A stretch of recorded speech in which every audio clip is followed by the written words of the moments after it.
Alright guys, happy Homebrew Wednesday. Just a quick Homebrew Wednesday update from me really. This week I have been doing my second hopped cider. So there's going to be a video for that and it should be out next 2 or 3 weeks maybe. Also I've got the Uber Hop beer. That's sitting in secondary just now and there'll be a video out for that as well. That's had the Galaxy hops put in for dry hopping in secondary. Smelling good and had a little sneaky taste last night. It's only been in since Saturday and it's already got a really good flavour to it. I'm still waiting on my 1.8 kilos of various types of hops arriving from the States. I'm hoping that they'll get here this week so that when I transfer the cider to secondary, I was looking to get that done on Saturday. I'd like to be able to dry hop that at the same time. But if they're not here, then they're not here. It can sit in secondary for a little while I'm waiting on them coming. I did a couple of beer reviews. I don't usually do beer reviews, as you'll hear me say. But I did a couple of beer reviews on, one of them was on Barry Island IPA, which you'll hear all about in my little piece on it. And the other one's one that I picked up at the work sale. Quite good, pretty, alright, decent beer. Just not a massive flavour of whiskey as it claims to have, is my opinion at least, but then the nose isn't exactly spot on these days. It never has been really. Anyway, so coming up over the next little while, I am thinking about doing another visit, but it won't be till the new year, probably January at some point. There's a local winery that I'm thinking of going to, because I've done a couple of breweries now, and I'm thinking of doing a winery. They make fruit wines, interesting wines. I haven't contacted them yet, so they might even say no, who knows, I don't know, but I doubt it. It's me, I'm so, look how nice I am. So, coming up on experimental brewing going forward is probably going to be the main how-to video or content video, if you like, that I upload every so often. I'm trying to lose some weight. I said that before, I know, and I was like, yeah, drinking loads and eating a load of rubbish that I shouldn't be eating, but I really need to lose some weight. So Big CQ is going to become medium-sized CQ. I don't think I'll ever be skinny CQ, but we'll try for medium-sized, or at least slightly less large. Not quite as big CQ, how about that? I'm only going to drink once a week. I'm going to have one drinking session per week, and that is cutting it right down for me. I've lost weight before doing that. I can't just not go without drinking. I'm sorry. I'm a home brewer. It's kicking around all over the place. You can't not drink it. But I'll still lose weight. Yeah, so experimental brewing. I've been thinking up some experiments that I'm going to be doing. So I've got, under my belt so far, we've got the hop cider. Got Uber Hop will be coming out. The second hop cider, which is a turbo cider, it's probably going to come out about 12% alcohol. And will be far hoppier, I think. And hopefully should clear than the previous one. Although I still like the previous one. I think it's really nice. I've got 2 bottles in the fridge ready for Friday already. I'm thinking about doing a sparkling wine. I can't call it a champagne, but I've got some white grape juice, and I'm going to put in some super yeast. I'll shove into that with some sugar, and I'll see if I can make some kind of sparkling white wine. Might turn out a little too dry. I don't have any force carbing methods at the minute. Because I'm a cheap bastard. Yeah, I'm a Scotsman after all. Going to be doing a sparkling white wine. I've got some French oak chips that I did buy for doing wine. I tried an oak beer recently and it was nice, but it's not the kind of thing that I could really drink much of. I could maybe do 1 bottle and then I'd be thinking, nah, it's too much. So I'm not going to be putting any of that into beer, but I did think about oaking a cider.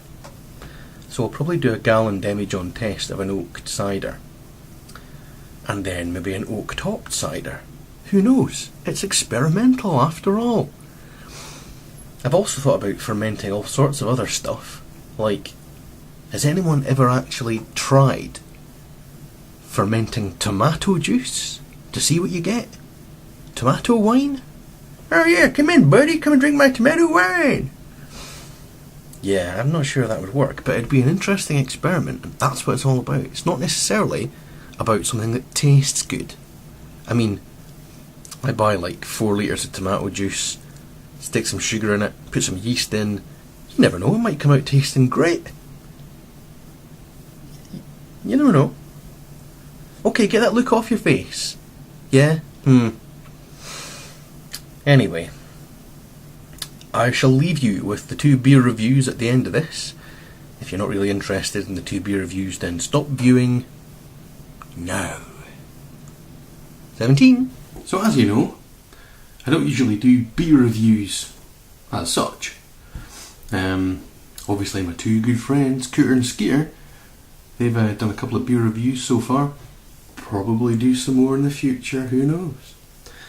But I have received some beer, not beer mail, well, sort of beer mail. I've got a friend, Gav, who is known as Hobby Brewer UK. So, Mr. Gav Hobby Brewer, greetings my friend, how's it going? And Gav has been involved with the guy, what's his name? Simon Martin, Mr. Real Ale Guide. Mr. Real Ale Guide. So I've got this beer. Now, they don't sell it in Scotland. It's nothing discriminatory against the Scots. It's called Barry Island IPA.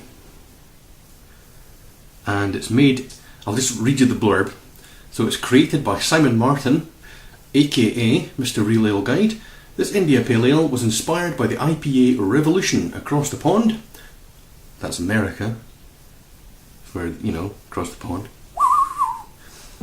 The boy from Barry, that's Wales. That's like the western half of England if you're from America. Little old England. It's that kind of jutty out bit where they talk like this. Hello, I'm from Wales. Hello, boyo. Okay, so the boy from Barry has used a trio of hops from the US in this pale coloured ale, which is bursting with citrus aromas. A unique, smooth malt taste up front is finished off by a vigorous bitterness and a tidy clout of citrus and berry flavours. So, there we go, and look, Simon's even signed it on the back. He personally signs every bottle. He stands next to the bottling line and he signs it with a little black pen. Yes, he does. So anyway, I'm expecting big things from this. And let's give this a bash right now. Let's smell it.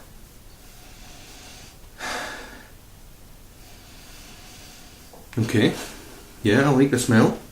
It's not as hoppy as I was hoping, because I'm a total mega hophead, but it smells nice. The pour. Now, I was actually looking for... I'll talk over the bottle. I was looking for a smaller glass to put this in, but the only smaller glass I've got than this are like whiskey glasses, and I just didn't have exactly the right glass. The one glass I was looking for was actually in the dishwasher. So a pint glass is what you get, bad boy. Oh, yeah, there's some lovely malty aromas to that. I can smell the hops, yeah.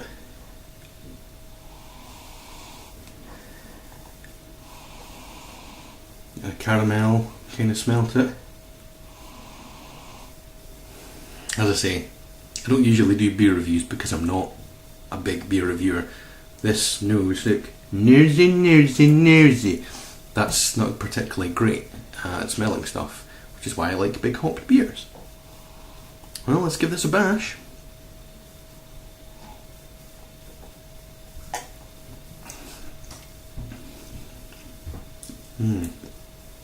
Got some great malt flavours to it. Nice bittering.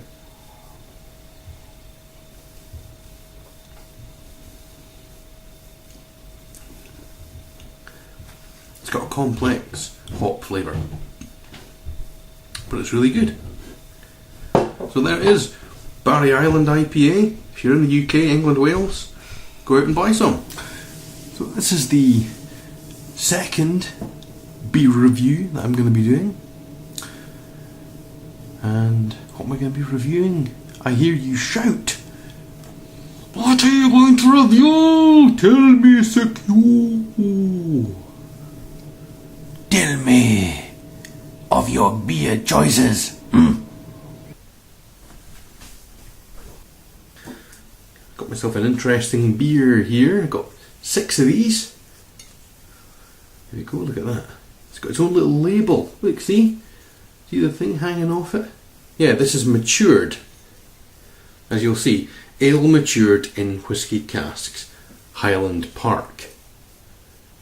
Now, Highland Park is a single malt that's made in Orkney, which is an island off the north coast of Scotland. And they make really good whisky there. It's really nice. It's one of my father-in-law's favourites. Porno Dode, as you might remember. He's got a beer named after him. He loves Highland Park. So this beer has been fermented. It's 8% alcohol. It's a really dark beer. Smells dark. Definitely. Okay, here we go.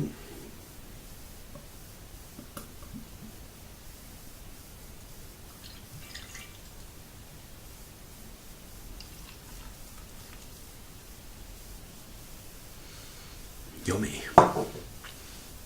Smells a bit like my Stormcrow Stout, to be honest. Bit more of a malty profile to it. Coffee as well. But it does smell quite similar to my Stormcrow Strong Stout I did. 8.2%. Okay then. Let's give this bad boy a bash.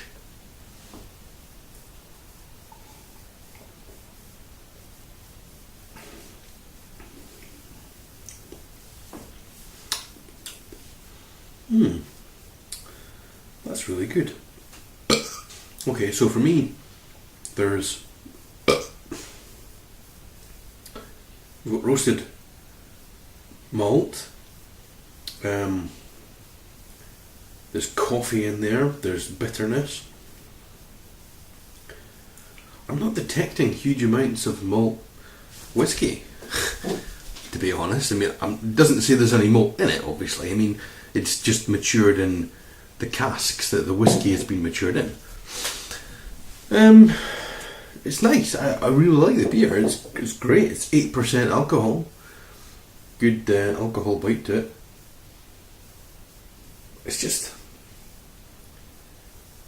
it doesn't taste, to me at least, there's not a huge taste of whiskey to it, to be honest, which for me personally isn't a problem, because I think it's a nice beer, and I'll quite happily drink the other 5 bottles that I've got. But if you are a whiskey aficionado buying this expecting it to taste like Highland Park whiskey, I will certainly admit that my sense of smell, as I've said a number of times before, isn't necessarily that great. But to me, this doesn't really taste like whiskey. Sorry.